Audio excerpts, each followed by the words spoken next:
Hello, everyone, and welcome to episode 20 of the True Crime All the Time Unsolved podcast. I'm Mike Ferguson, and with me, as always, is my partner in true crime, Mike Gibson. Gibby, how are you today? Man, I'm doing great. I am. It's a great day. I totally believe you. Well, I don't know. Sometimes you give me that look like, really? A great day? I don't always believe you, but Yeah. today I actually do believe you. It's nice out. It is nice out. The week is over. We're in the studio recording. Getting close to Crime Con. I'm getting excited. We're a week away, man. Yeah. This time next week, we'll be there. Yeah, a week from today, we'll be in CrimeCon. Yeah. So let's start out with some Patreon supporters.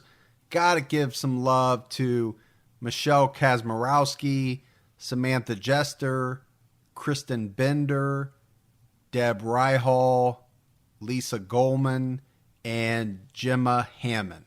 Wow, that's quite a bit. Thank you. Yeah, I'm telling you, the support we receive is just, it blows me away. Yeah, so this week I had some conversations with Kristen. It was pretty funny. So I didn't. That's great that she's a Patreon supporter. Yeah, no, that's awesome. And again, we love Patreon supporters, but we love all the support that we get. Absolutely. Every single one. Whether it's social media, iTunes, or other types of reviews that people can leave, just a massive amount of interaction. And really, to Gibbs and I, that is just as important as anything. We just love the interaction, and we've been blown away, right, Gibbs? I mean, I think from the very beginning. Absolutely. We just never expected that people would actually want to reach out and either talk to us or comment on things that we're doing. And, I don't know, just really cool. I think we have the best fans. I'm biased, but I'll throw that out there. I agree. I mean, I really look forward to the social media interaction. So right now you're listening to Unsolved. If for some reason you have not listened to our other podcast, the regular True Crime All the Time, make sure you check that out. Killing Cousins. We got an episode that is dropping right now at the same time on a pair of cousins out of Florida who earned the nickname of the Killing Cousins. And it's a fascinating case. Killing Cousins. And you get to hear Gibby say cousins. That's right. Cousins. On a number of times. That's how we say it in the South. Make sure you check out our webpage, truecrimealltime.com. Get all of our Twitter, Facebook, Instagram, all of our social media information. Also, click on the merchandise tab. We got a lot of stuff out there with the logo on it for sale. True Crime All the Time for sale. Those mugs of ours would be perfect for Father's Day gifts. Now, I agree with you, Gibbs. I mean, who wouldn't want a Father's Day gift of True Crime All the Time? I know it. Those mugs are awesome. I would if my daughters came to me and said, "Here, Daddy, look." Yeah, and the best part about it is once the present's been given to him, then you just go ahead and start using it. That's true. So what are you saying? Buy it for yourself if you're a woman, give it to your husband as a Father's Day gift, but then you get to use it basically. Yeah. And drink coffee out of it anytime you want. Or, exactly. Hell, buy two. That's right. Get one for you and him, or get one for your wife while you get one for yourself. All right. There's a lot of possibilities there, but I like where your head's at, Gibbs. So let's get into our case today. And we're talking about the Colonial Parkway murders. Small amount of time, 1986 to 1989. There is an unknown serial killer operating. Now we're in Virginia, and this serial killer is operating along this stretch of highway called the Colonial Parkway. And what is very interesting to me, Gibbs, about this case is that this serial killer, and we're calling it a serial killer based on the fact that, all these killings didn't happen at once. They happened. There was some cooling off period. Has all the classic signs of being a serial killer. So what's really interesting to me, Gibbs, is this serial killer's MO. Because it's pretty darn specific. Now, there's 8 victims in total during this span of 1986 to 1989, but the 8 people are broken up into 4 couples. And that's what I meant by MO. This person, this killer, is targeting couples in almost like a lover's lane situation. And we're going to go through each one of these murders, but there's only 3 murders because there's one couple that they can't conclusively say what happened to them. And I don't want to give it away because we're going to talk about it. Right. But it's very interesting. We obviously know something happened to him. This is a very long time ago. Right. And we're here all about it. So I say we dive right in. So Gibbs, I think we have to take each incident separately, break it down, talk about the victims a little bit, talk about the circumstances. She was brilliant and beautiful and full of life. This is probably the highest profile potential serial murder in the Commonwealth of Virginia's history. You know, my family's been hearing about this friction between agencies and the cross-jurisdictional problems for decades. And when you've heard something literally dozens of times over 28 years, there's some truth to it. That is Bill Thomas. And Bill Thomas is the brother of Kathleen Thomas. And Kathleen was part of the first pair to be found murdered.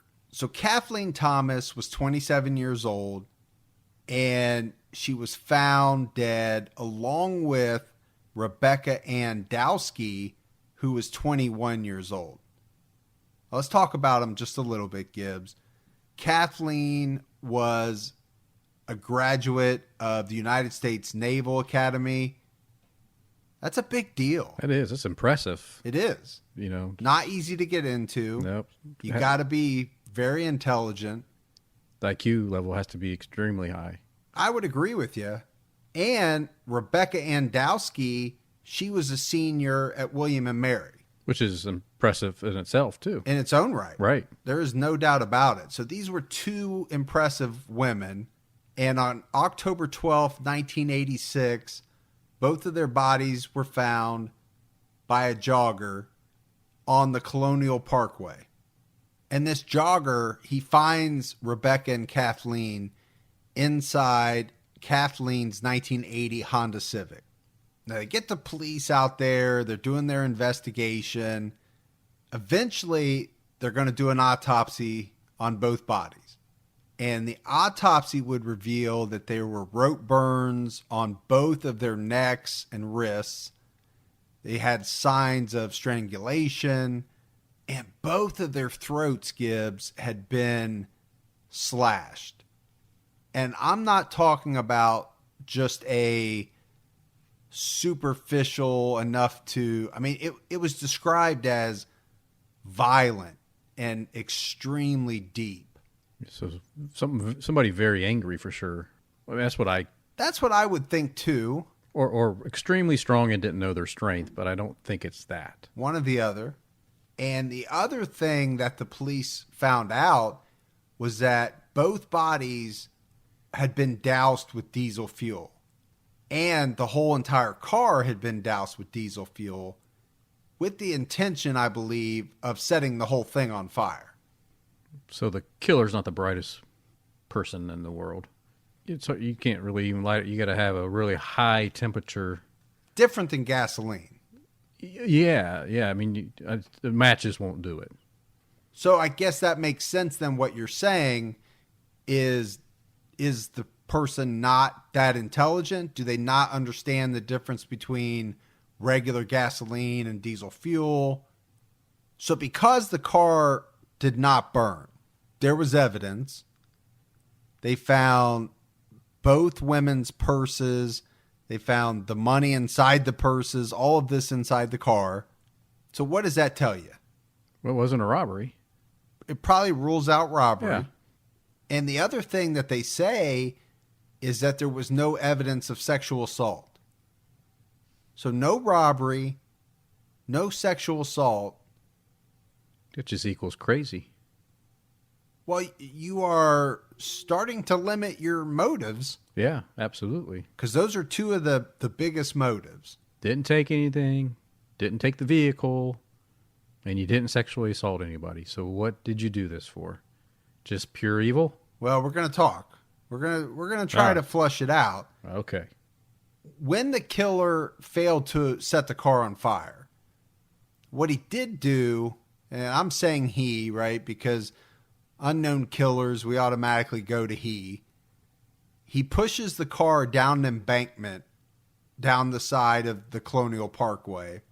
And then he must have went down the embankment himself to try to further push the car into the York River. But he's not able to get it. He's not able to make that happen. And that's not the easiest thing to do. No, most people can't do that. Although it was a 1980 Honda Civic. Those aren't very big. I could push it in. Well, you're super Gibby. Yeah, that's true. But this guy's not able to do it. So what he decides to do is to hide the car. And he does that in kind of a, Back to the Future, I'm going to hide it behind some brush type move. But obviously he didn't do a very good job. They find it pretty easily. Now, a couple of things that they're able to determine. So one other piece of evidence that the police find, they find a clump of hair between the fingers of Kathleen Thomas. And this was suggesting Gibbs that she had fought with her attacker, maybe grabbed his hair, ripped it out. But if that's the case, that's some pretty good evidence. Yeah. I mean, there definitely was a struggle then. And that's a great way to get DNA. Yep. Except it's 1986. Well, you're right. I guess I'm talking for down the road. Yeah. I'm too early in the episode for that, right? But everybody saved that for later. Now, we talked about the fact that there was no evidence of sexual assault. My assumption is, Gibbs, that they would have, during the autopsy, performed a test to determine that. But the other thing was both women were found fully clothed. Now, that doesn't mean anything because you and I profiled a lot of cases where a killer has undressed and redressed a victim. Yeah. So I'm going with the fact that if they're doing an autopsy, they're running an actual test to determine whether or not the victims were sexually assaulted. Yeah, I believe that to be true. But I think it's something to point out that they're found fully clothed. It was determined that Kathleen and Rebecca had last been seen about 3 days prior, leaving William and Mary College. And remember, that's where Rebecca went. Now, one thing we haven't talked about is the relationship between Kathleen and Rebecca. We talked about Lover's Lane. They were driving to this area in particular to be alone, to have some alone time. And you got to think, Gibbs, this is 1986. Much different time than it is today when you're talking about, the issues around LGBT. Oh, absolutely. I think we have to talk about it a little bit because in today's society, a lesbian relationship is just very common. Oh, absolutely. But in 1986, it wasn't that common, or I shouldn't say that common. I believe that there were a lot of lesbians that felt back then that they had to either hide their relationships or that maybe their families wouldn't be as understanding or their friends. Or their employer. All kinds of different reasons. I don't know if this is the reason why they chose this Lover's Lane area of the Colonial Parkway, but it could have been one reason. I guess is why I'm throwing it out there. And it's good that you bring that up, Mike, because this part of the Colonial Parkway was this area where a lot of lesbian couples would meet up. So the theory was the killer was somebody that was very upset with these lesbian couples coming up there and making out or whatever, and that he took it out on this particular couple that one evening. So that may have been a theory, but I think we're going to see that it's probably not a great theory, right? Because the rest of the couples don't fit the same pattern. Yeah, I don't think so, but it was definitely one thrown out there, and like you said, I think it was fairly quickly dismissed. In this case, this is an FBI case because the Colonial Parkway is federal property. As I understand it, of these 4 double homicides that are referred to as the Colonial Parkway murders, Kathy and Becky's is considered the most evidence-rich. Now, keep in mind, this is 1986. This is pre-DNA. There was a substantial amount of fingerprints, 150 partial prints, in addition to full fingerprints that they were able to identify. So that is a lot of evidence. 150 partial prints. Yeah, that's quite a bit. And he makes the statement pre-DNA, which I think is important. But the other thing that he talks about, Gib, is the FBI and how this Colonial Parkway is federal property. So because of that, you get the FBI in right away, which you wouldn't normally have in a case like this. Which is good. I mean, I think so. Because you're getting the expertise, right, of their behavior science team, Well, you're getting the best of the best. Right. I mean, they have the most at their disposal. And you're in Virginia, so you're pretty close to FBI headquarters. Mm-hmm. So, Gibbs, you mentioned one theory, but there's another theory that you see floated around a lot, and that is that this serial killer was possibly somebody in law enforcement. And not just for this one, for all 4, right? That there's people that say that. It doesn't have to actually be somebody in law enforcement. It could be somebody posing as law enforcement. Because the idea is that, and this is going to come up, and I think in each case, you have multiple victims. How is the killer able to control multiple victims at the same time? And I think that's a very good question to raise. Oh, I think so. And it could be, like you said, it could be someone posing as an officer or a park ranger, or it could actually be a park ranger or a highway patrol or any type of somebody in power. But that is a way, if you think about it, because if you're approaching 2 people and you identify yourself as a figure of authority, these people think you are that figure of authority, you're able to get these individuals in a situation where you can control them much easier. Absolutely. As opposed to just being a random person walking up, they would be more on guard. They would be less likely to maybe get out of the car, turn around, be frisked. I'm just thinking of all kinds of different ways that this could have gone down. So I think that is a theory that has some merit. I think about him constantly. Life for Judy and Mike Knobling isn't the same anymore. I didn't realize it then, but, I always thought of him as a real pain, but now I look back and he really wasn't, he was a really good kid. On September 19th, David, his brother Mike, their cousin Jason, and his friend, 14-year-old Robin Edwards, spent the night driving around town. And then we dropped her off at her house, I think about 11. And then came back home. Me and Jason stayed here. He was spending the night. And David left back out about an hour later. By Sunday afternoon, Judy knew something was wrong. David's truck was found with the radio on. And I kept saying, well, where is David? What's going on? And they said, we really don't know. We'll have somebody meet you out there. Judy feared the worst, and the worst was true. Michael says I'm a recluse now. I hardly go out at night. Yeah. She's still out all the time. David never graduated high school. He worked at a water purification company.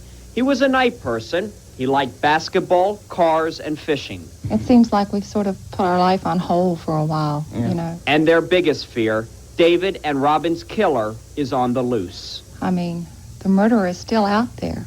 I mean, I'm terrified to walk the streets at night. I'm afraid to go out at night. I'm certainly afraid to let my son go out. They say time slips away slowly. What would you tell him if he was listening here? Just that I love him. Judy regrets she never said goodbye to David. Today, he'd be 21. So what we heard, Gibbs, that was a news segment from back in 1987. And what it does is it leads us into the next series of murders. Because what you hear about is David Knobling, who's 20 years old, and Robin Edwards, who is only 14 years old. Now we're gonna have to dive into that a little bit. But they leave on September 19th, take off in David's truck. And ultimately, their bodies would be found 3 days later, and they're actually found by David's father, who's part of this search party. Because they're combing the water's edge of the James River, and they find both David and Robin washed ashore. Now, what they also find is David's Ford Ranger truck. And this is found in a parking area at this Ragged Island Wildlife Refuge. And this is also right on the James River. It's right next to this James River Bridge. So they had stopped to park in some type of lover's lane situation. And when they find the pickup truck, it was said that the wipers were on, the radio is still on. Man, I don't know. It must have been one of those Sears diehard batteries back then.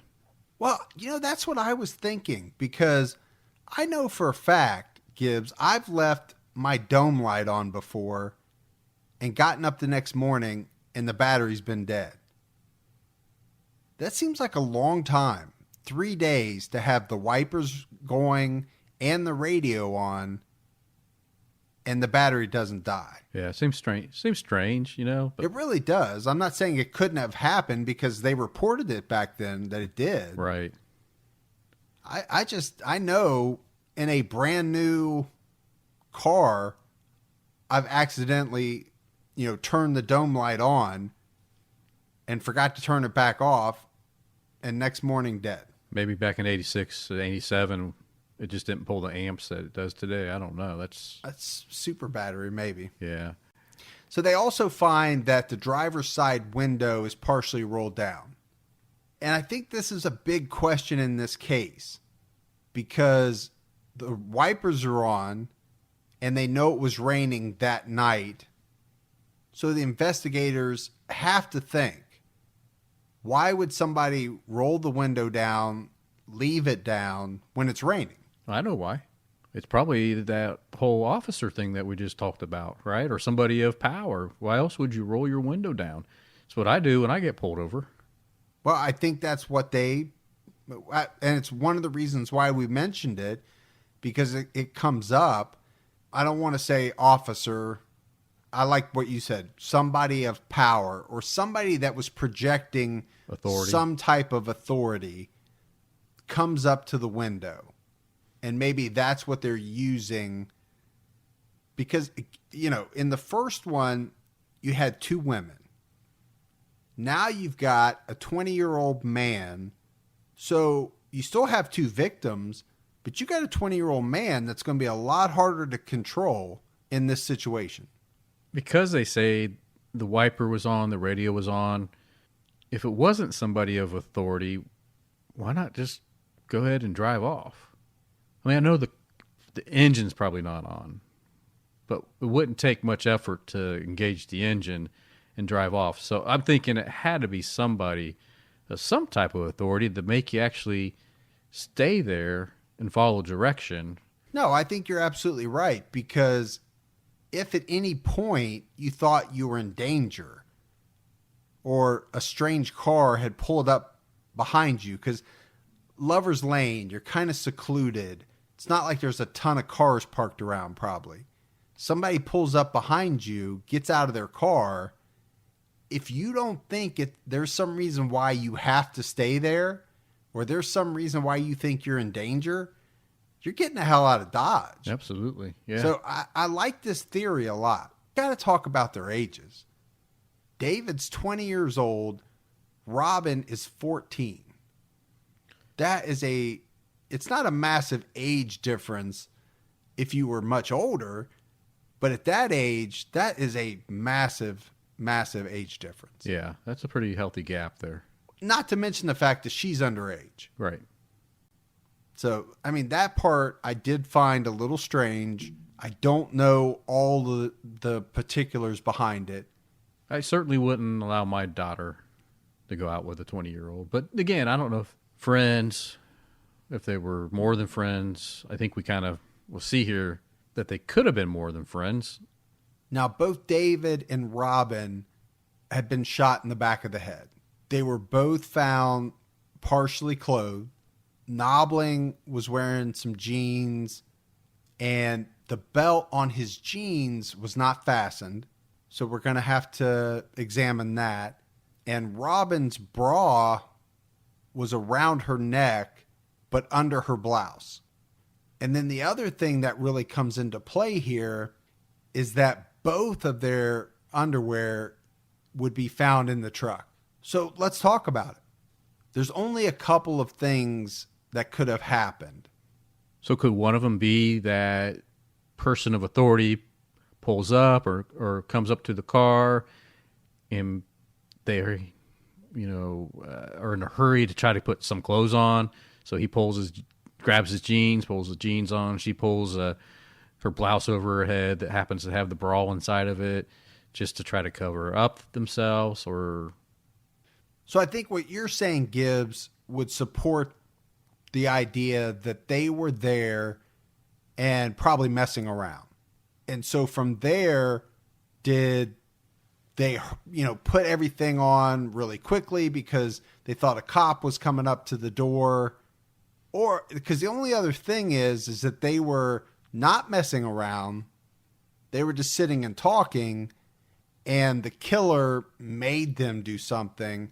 I think that one's a little less plausible to me. Yeah. Not saying it couldn't have happened, but I think the first one we talked about is probably the more plausible of the two. yeah, I think so. I mean, I've been in that situation. What, are you bragging? No, I'm bragging. I just been there, so I know how the panic sets. I know how the panic sets in, and you just start grabbing and getting your clothes on. All right, Gibby's bragging, everyone. Long time ago. So there's a couple of things, Gibbs, that the police know. Number one, they find David's wallet in his truck on the dash. So much like the first set of murders, it doesn't seem like robbery's the motive, because why would you leave somebody's wallet with money in it? And then the second thing is that they know that David and Robin were killed down by the river.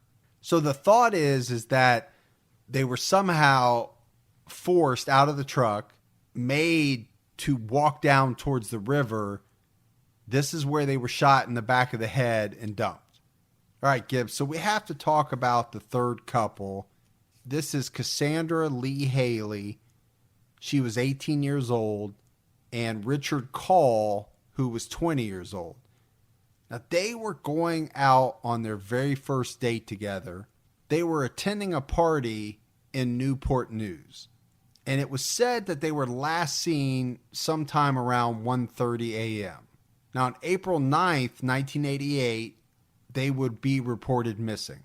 And the very next day, Richard Call's red 1982 Toyota Celica is going to be discovered by a park ranger. And the park ranger finds the car, nobody's in it, at an overlook along the Colonial Parkway. As he gets up to this car, what he finds is that the driver's side door is open a little bit. The keys are still inside the ignition. And one very important finding is that he finds a full set of clothing in the back seat, one for a male, one for a female. Everything. Underwear, the whole outfits. So what's that mean? Somebody left that car completely nude. They didn't find any sign of a struggle, no broken glass in the car, nothing like that.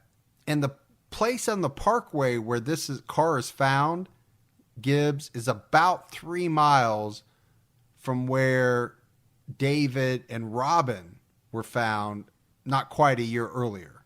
So that's interesting. It's telling. Sure.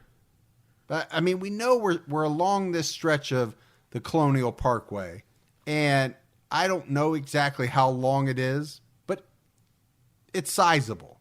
Yes. So there are a lot of places to pull off, you would think. There is. Now, what is different about this third couple, Cassandra and Richard, from the other three, and we kind of mentioned it up front, this is the couple that has never been found. So we talk about 4 sets of couples being murdered. We're assuming that Cassandra and Richard were murdered because, this is almost 30 years ago. Yeah. They haven't turned up. They're gone. Right. But nobody's ever found them. Not to date. We can speculate as to why that might be, though, because we've talked about this area.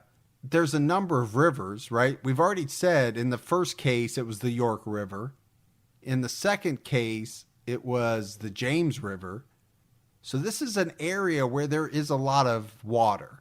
And anytime you have bodies of water, to me, that makes it easier to make a body or 2 bodies completely disappear.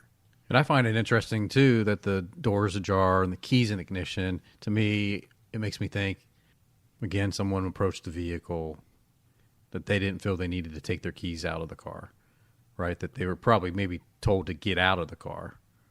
Leave the keys in the ignition. Get out of the car. But you're getting out nude. Yeah. Stark naked. That or they fled. So to me, there's only, again, a couple of reasons why you would do that.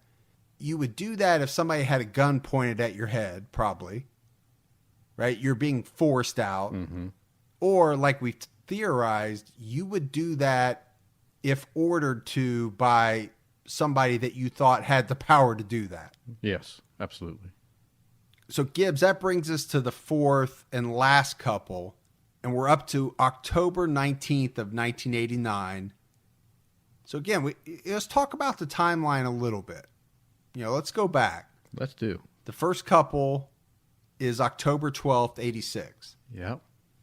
Second couple, almost a year later, September 87. Third couple, April of 88. Fourth couple, October of 89. So it's 4 different years, but a 3-year time span. We could say that.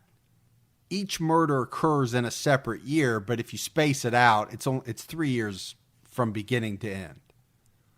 But you and I talk about this a lot. This is why this is classified as a serial killer. If this is all the same person, which you have to think it is, just by the evidence and the MO, and you put all that together. But this person's waiting a long period of time between murders that we know of. Why is that? Is that the inner demon that you and I talk about in a lot of episodes? Frog demon? The frog demon, where a killer can only go so long. They can suppress this urge to kill for a period of time, but at some point they can't do it anymore. Because if not, why not kill once a month or kill every 3 days? Or, why are they spaced out the way they are? To me, that's interesting to think about, to talk about. What does that mean? Yeah, I think everybody has different levels of self-control. So I think that's the question. Is it self-control, or is it a much more specific reason?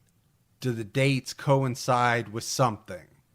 Or, I don't know. I'm just throwing out some things. It just seems very strange to me that you have 4 murders that almost everybody thinks are linked, right, together. There are some people that don't, but the evidence suggests that these 4 are linked to probably the same serial killer.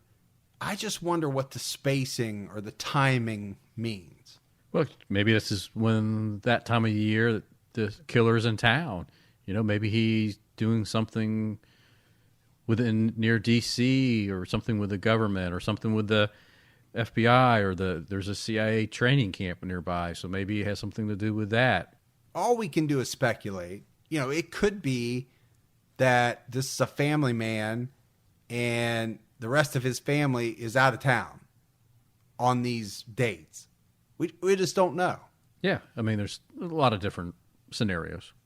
So Gibbs, let's get back to October 19th of 1989. Anna Marie Phelps is 18 years old. Daniel Lauer is 21 years old.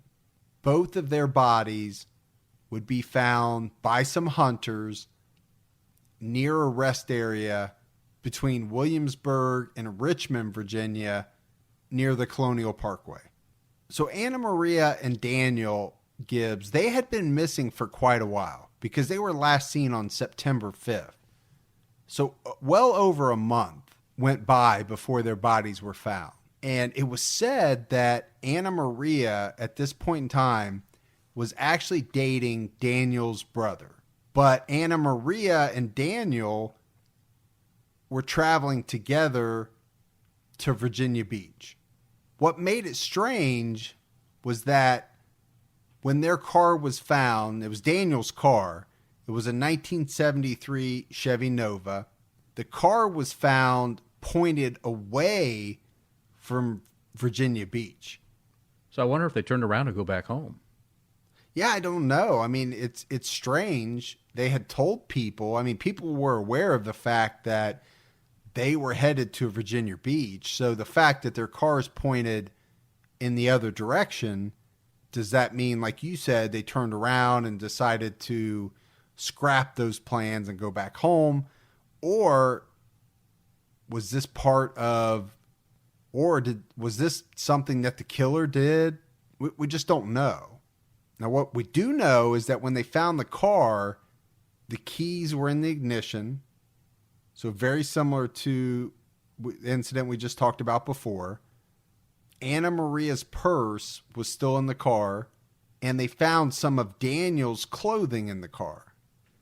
Now, one thing I didn't mention, Gibbs, is that the bodies were pretty decomposed, and they were able to tell that Anna Maria had suffered some knife wounds. They couldn't make that same determination for sure on Daniel. So Gibbs, we've talked about the 8 murders that are known as the Colonial Parkway murders, right? 4 sets of couples.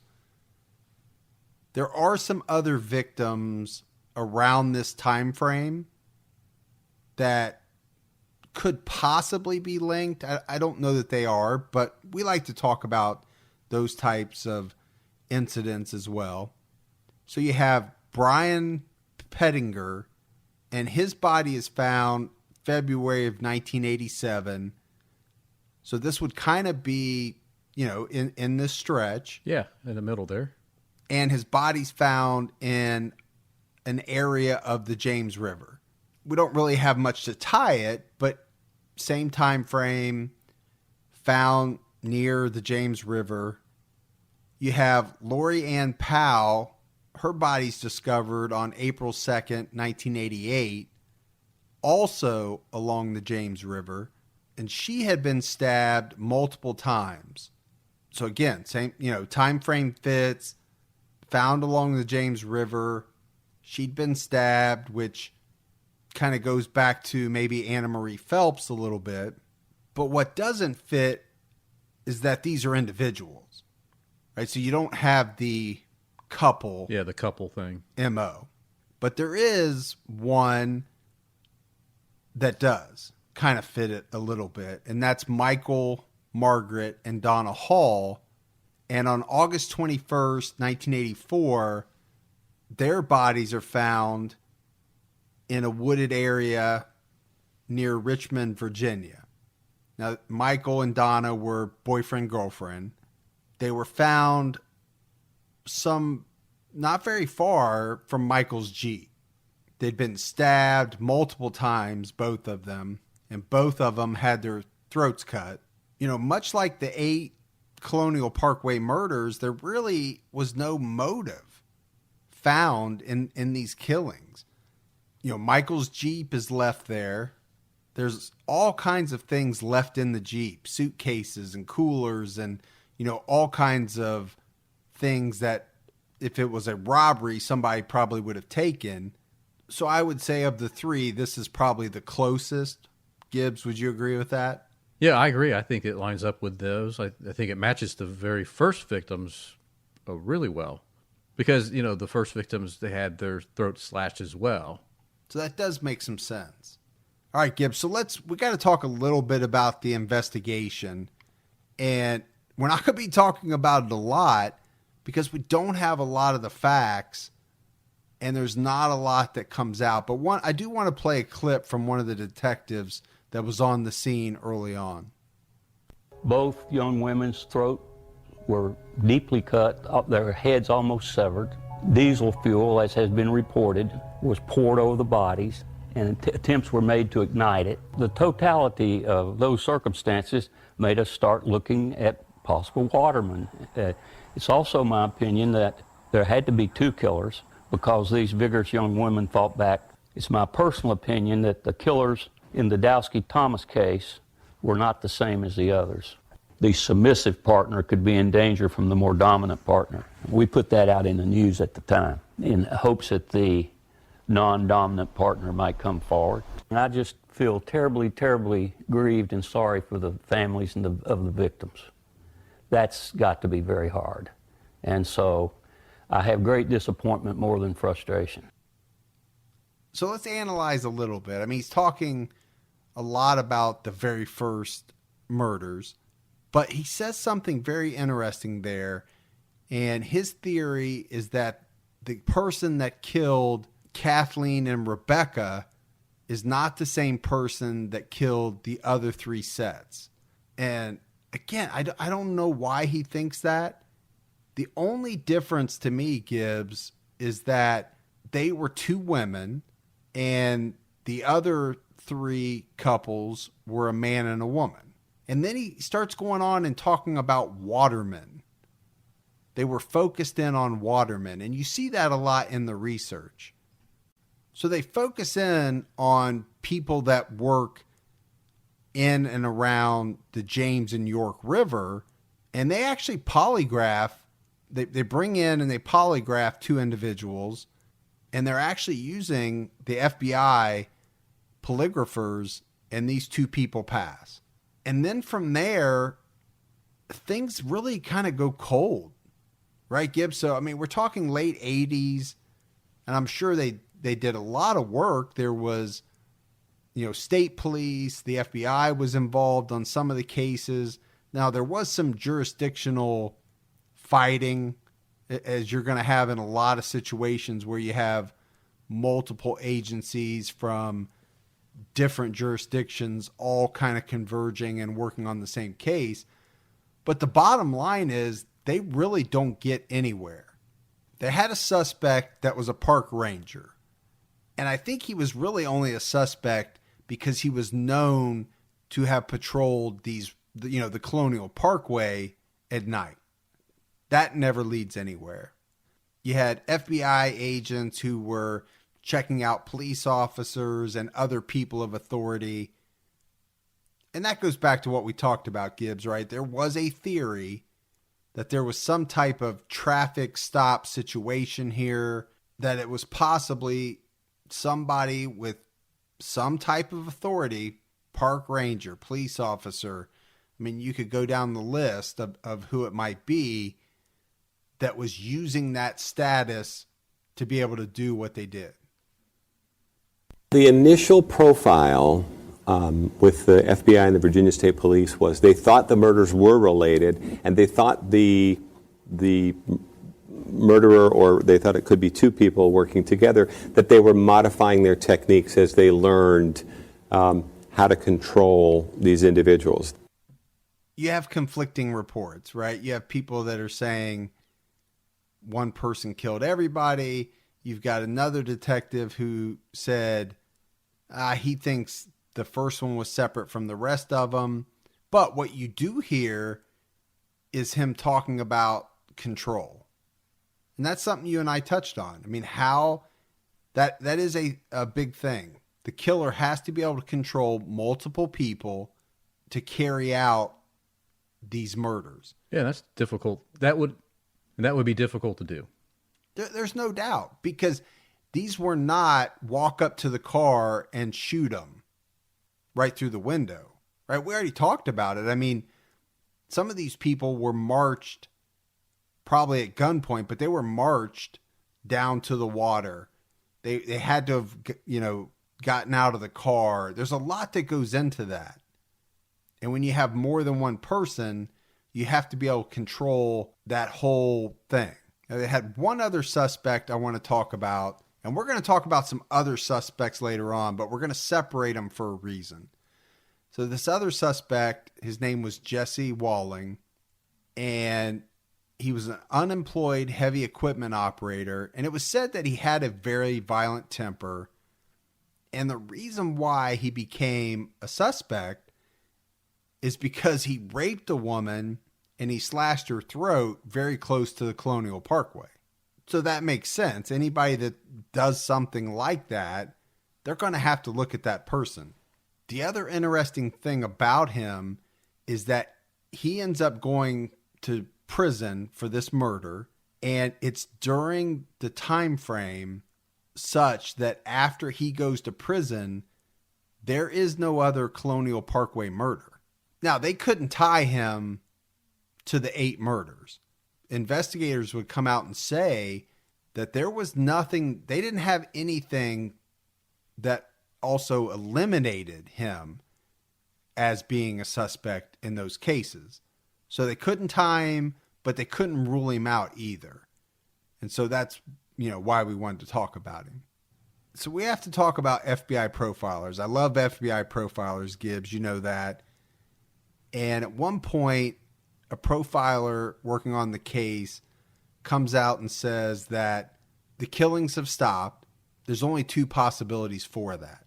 Number 1, the killer or killers are dead, or they're in prison. He says, people like this do not stop. Now, at one point, Gibbs, the FBI has a reward out there for the arrest of the killer at $20,000. But like we talked about, this case is cold, and it's cold for quite a long time. And there's really nothing happening until September of 2009. Yeah, and that's a really long time. So that's 30 years. The last murder was in 1989. So they've been working this case for 30 years. They've had a few suspects, nothing much, nothing's really happened. But then all of a sudden, things start to kind of break loose. And it starts with the news story. So CBS News breaks a story about 80 crime scene photographs. And these are very graphic. They show bullet wounds, stab wounds, clothing, and the interior of vehicles. And it's found out that these are actual crime scene photos of the Colonial Parkway murder victims. But the story, Gibbs, is that they came from a former FBI photographer. And once he retired, he was using these photographs to teach some classes. That's very inappropriate. Oh, extremely. And that's why it was a big news story. And from what I understand, in 2008, there was a former deputy sheriff that was aware of this, and he actually reported it to the FBI and to the Virginia State Police, and they didn't do anything about it. They actually said it wasn't illegal. Which is strange to me. I would think maybe today it would be, but back then it wasn't, but I would think it should be. Well, I don't know if and maybe illegal is the wrong word. I don't know if it's illegal. Unethical? It's definitely, I would say, unethical. Now, this former deputy. His name is Fred Atwell. And then Fred will loop back into this story here in a little while. Yeah, he actually becomes a central figure.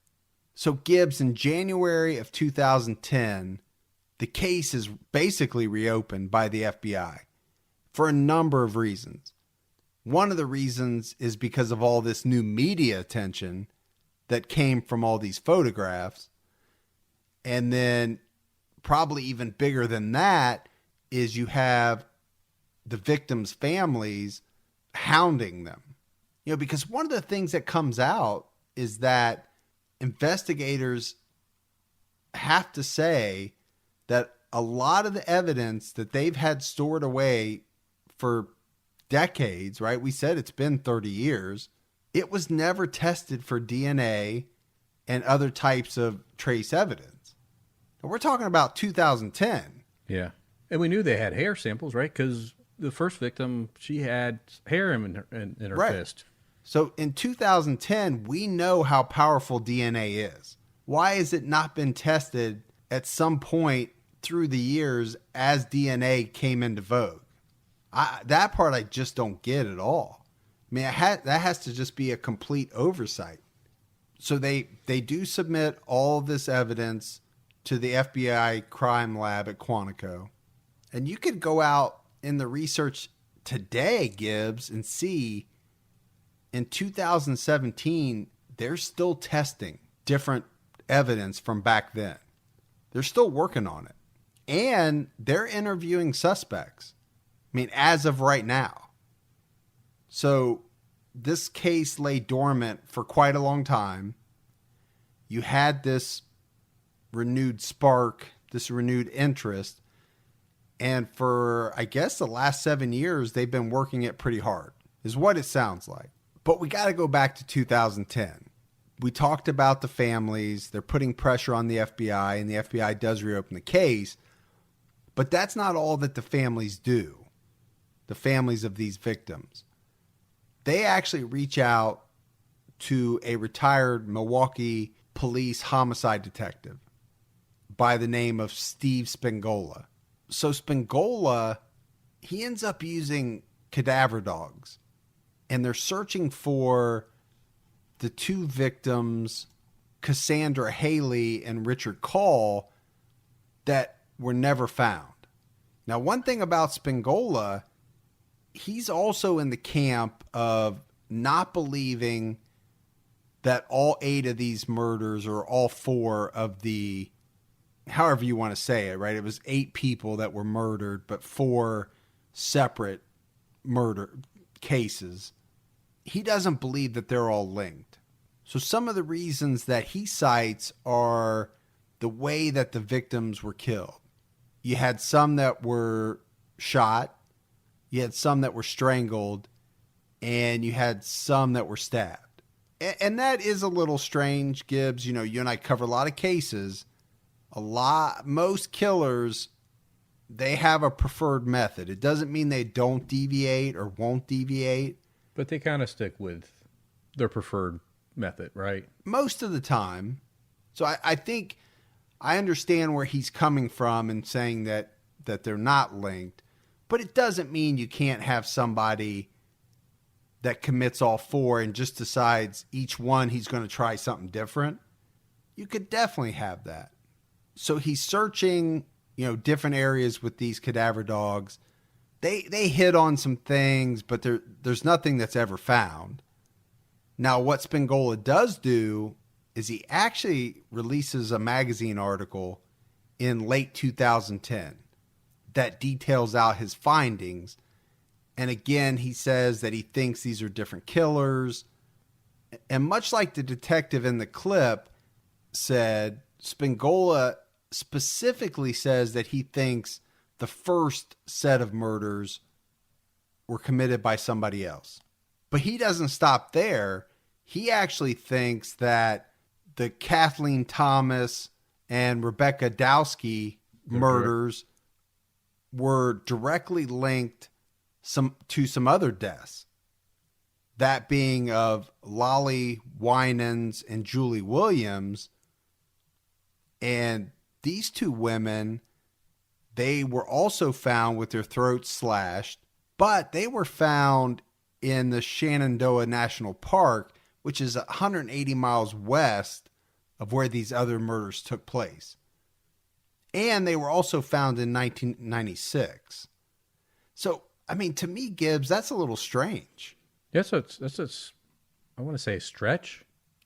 Well, the only thing that ties them is it's two women that had their throats slashed. In a national park. In a national park. What you have against it is it's 180 miles away. In 10 years? Yeah, 10 years after the first two women. So yeah, for me, that's a little hard to take. It is. Now, one of the things that comes out of this, Gibbs, is so you have to remember the family members of these victims, they sought out this detective. But ultimately, there's some of them that are going to start to criticize him because they start to think that he's trying to profit off of these writings and off of his, all of these things that he's doing.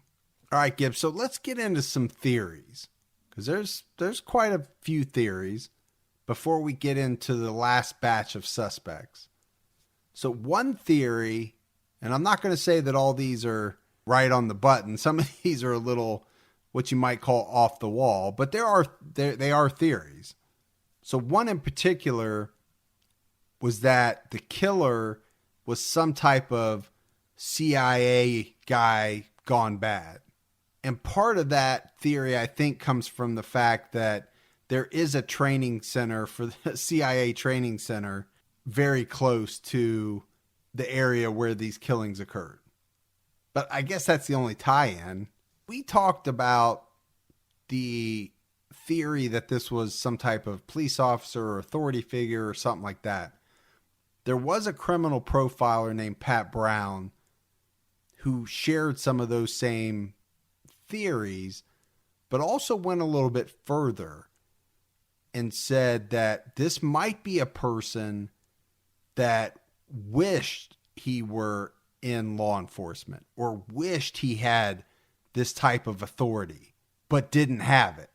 I think Pat Brown's thought is that these crimes gave the killer this feeling of authority that he sought. I can see that. I could buy into that. So if you have somebody that feels like they have no power, right? They're being kicked, beaten down in life and they're not getting anywhere.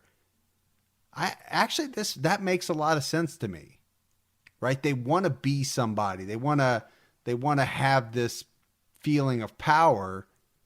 Now, I don't get the killing part, but I get the theory and it makes a lot of sense to me. Yeah, I can buy it. I actually can. Because Pat Brown goes on to say that in addition to the crimes given the killer this feeling, that it may also be the act of controlling and almost punishing people that they thought were doing things they shouldn't have been doing. And I think you kind of mentioned this early on. Was it somebody that didn't like the fact that these people were parked and engaging in, whatever acts they were engaging in? Sure. And did they feel like they were going to use some type of power and control to punish them for doing what they felt was something immoral, I guess is the way I would put it. So I want to talk a little bit about this guy named Larry McCann, and he was a behavioral scientist and a criminology expert. And this guy had a ton of experience and was working the case. And while he was investigating, he came up with a theory, and we've heard this before, but that there were two people involved. And part of that theory comes from the fact, like we talked about, Gibbs, that it's just very hard for one person to maintain control of two people at the same time in this type of situation.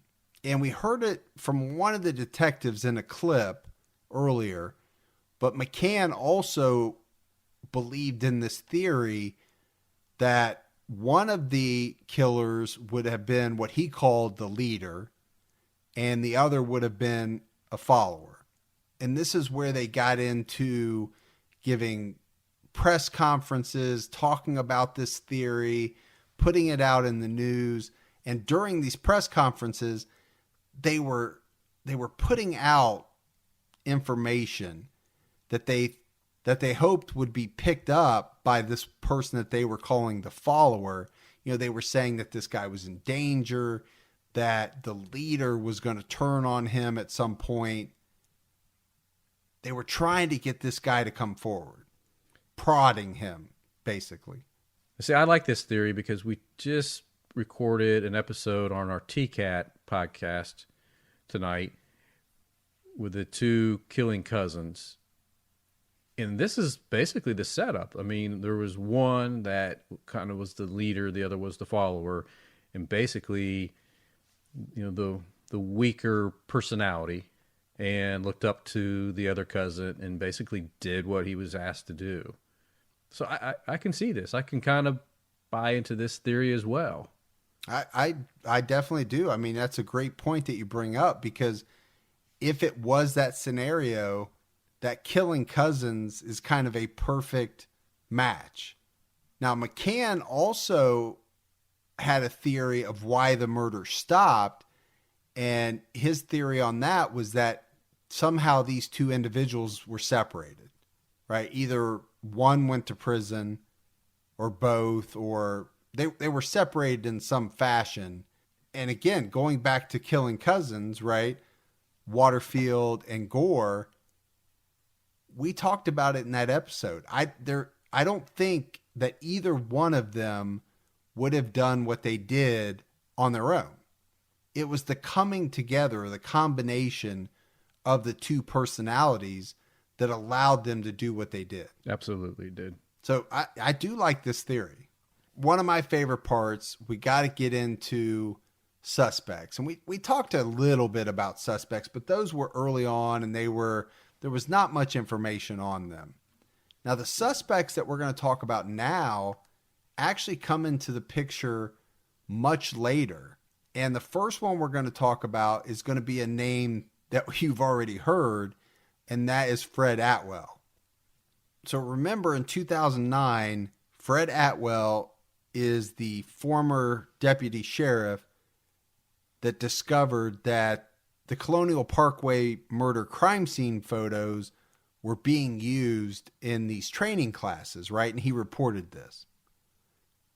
And I guess he kind of became somewhat of a hero because of this, Gibbs. I mean, I think he was maybe in the news, and, you know, he was looked at as a whistleblower and somebody that kind of, you know, was trying to right a wrong. And because of this, he was able to befriend all the family members. Well, I'm sure they were very happy with him for, you know, uncovering this and putting a stop to it, or helping to put a stop to it. So Fred Atwell is arrested. So the bizarre thing about this is, so you have the victims fund for the Colonial Parkway murders. So he's trying to help. So he goes and test drives a vehicle, tells them that he's going to donate this through a raffle. But he says, for me to do this, I need to be reimbursed for the license fees and such. And they hand over a few $100s. So his son-in-law wins the raffle. And during this process, it's discovered that he never owned the car. He didn't buy it. Like I just said, he went there and test drove it. Now, he'll say later that he was trying to get it financed, and the financing didn't go through. So that's what I always say too. Yeah. My credit. Anyway, so they arrest him for fraud, and he spends a little bit of jail time. But Gibbs, it doesn't end there, because he gets out of jail from that issue, and then he's arrested again for robbing a woman at gunpoint. It was said that he robbed her of around $100, and he told her that he'd been living in the woods and he needed money for food. This is a former deputy sheriff. Just wanted to put that out there. Yeah, and at this point, he's 62 years old.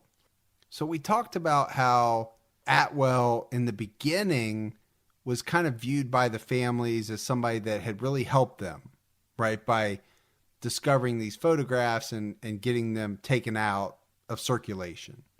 And because of this, he does become, I don't want to say close to the families, but he does become friendly with some of the victims' families. So before he was arrested for the two incidents, Gibbs, he was inserting himself into the investigation. He was trying to help out. But after these two arrests, I think some of the family members start to come out and say, and especially Bill Thomas, because Bill is the brother of Kathleen Thomas, who was one of the very first victims. He actually comes out and says at some point, Atwell starts to act strange. And he goes on to say that at one point, Atwell calls Bill Thomas. And Atwell says that he's been contacted by an attorney from another country who says they have a client who was involved in the murders. And Atwell is basically saying that he needs $20,000 to pay this person to reveal where the locations of Keith and Cassandra's bodies are. Because remember, those are the two people that were never found. But obviously they find this very strange. I don't think they're buying this at all. And actually, I think some of the family members of the victims, Gibbs, they start to wonder what role Atwell really played in this whole thing. Because remember, he was a deputy sheriff during the time of the murders. And we're saying that it could have been law enforcement or a person that wanted to be in law enforcement. So Gibbs, at one point, the FBI is looking at Atwell. And it was said that he called a suicide hotline to tell them that he was suicidal. But he also said that he was a suspect in a serial murder investigation. And he wanted to commit suicide by cop. That was something that I read. I actually think it came out of Huffington Post. But there was a lot of information out there that, I think the families of the victims, they don't believe he's involved. There was talk out there that they'd really, if he does know something, they really want him to come forward with any information that he has. So Gibbs, I think the last person we need to talk about is a man named Michael Nicolau. And there's a PI named Lynn Marie Carty. And she's positive that this Michael Nicolau is the Colonial Parkway killer. Now, this guy's pretty strange. So in 2006, Michael Nicolau was living in Tampa, Florida. And at some point, he decides he wants to kill his wife and stepdaughter. So he dresses up in a dark suit. He's got a guitar case full of guns. I told you this guy's strange, Gibbs. Kind of reminds me of that movie with Antonio Banderas. It always cracks me up when you start to go down. It reminds me of a movie. So he ends up killing his wife. He wounds his stepdaughter. But then he kills himself. So this happens in Florida in 2006. Where the private investigator comes in is that she believes that he is the Colonial Parkway killer. But before you get to that, you have to go to New England. Because she also believes that he's the Connecticut River Valley killer. And so some of the evidence that she claims points to him being the Colonial Parkway killer is that right after the Connecticut River Valley killings ended, Nicolau moved to Virginia. And as soon as he got to Virginia in 1986, that's when the murders on the Colonial Parkway began. There's a lot of stuff out there on this guy, Gibbs. We could probably do a whole episode on true crime all the time about Yeah, him. it looks like he was one bad dude. Yeah, he was a bad guy. I mean, he admitted killing 30 civilians in Vietnam. He had severe post-traumatic stress disorder. It was said he had chronic nightmares, depression, panic attacks. So again, I mean, there's no direct evidence, but this guy's very interesting. I think really what this private investigator is saying is that she wants this guy's DNA checked out and matched to the evidence that they have in the Colonial Parkway murders. And I like what she says. He moves to near Connecticut, and all of a sudden the Connecticut River Valley murders start. He moves away, they end. So he moves to Virginia, and then all of a sudden, like you said, the Colonial Parkway murders begin. And then when he moves to Florida, they end. So I don't know. I mean, to me, it's strange. It is very strange. Now it's all circumstantial, but they're testing all this DNA. Heck, test this guy, right? Absolutely, man. And maybe they already have. I don't know. I think we would have been able to find it if they had. But I just, I thought he was a very interesting suspect. So Gibbs, as we wrap up this case, let's talk about how likely it is that they might solve this. That's something you and I like to do a lot on these unsolved cases. And to me, it's been a long time, right? These murders ended in 1989. So we're approaching 30 years since the last murder. We're past 30 years from the first murder. But they have a lot of evidence. They have DNA evidence.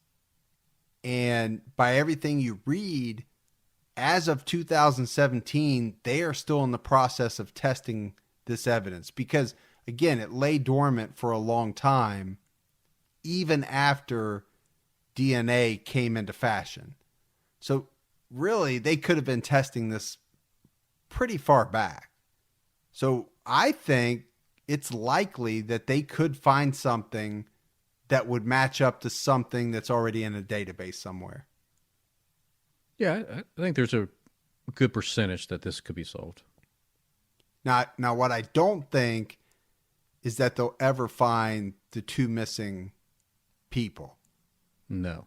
I don't think they'll find their remains. The only way they probably would is if they were able to find the killer's still alive, and he's able to tell them. Yeah, at least confirm what he did with the bodies. Right. So it's a very interesting case. Sad when you do the research and you see all of the victims' families and the impact that it's had on their lives. I mean, these murders were senseless, right? It's something that you and I talk about quite a bit. These 8 victims, they were not, out trying to score drugs. They were not out putting themselves in a bad position. And they were just out having fun. So I guess because of that, it just makes it all that much more senseless. These murders, I mean, all murders are bad, but, these were good people just living their lives. They just weren't putting themselves in a bad position. Somebody came along and took their lives, plain and simple. All right, so that is the case of the Colonial Parkway murders. Wrap it up, another episode of True Crime All the Time Unsolved. For Mike And Gibby, stay safe and keep your own time ticking.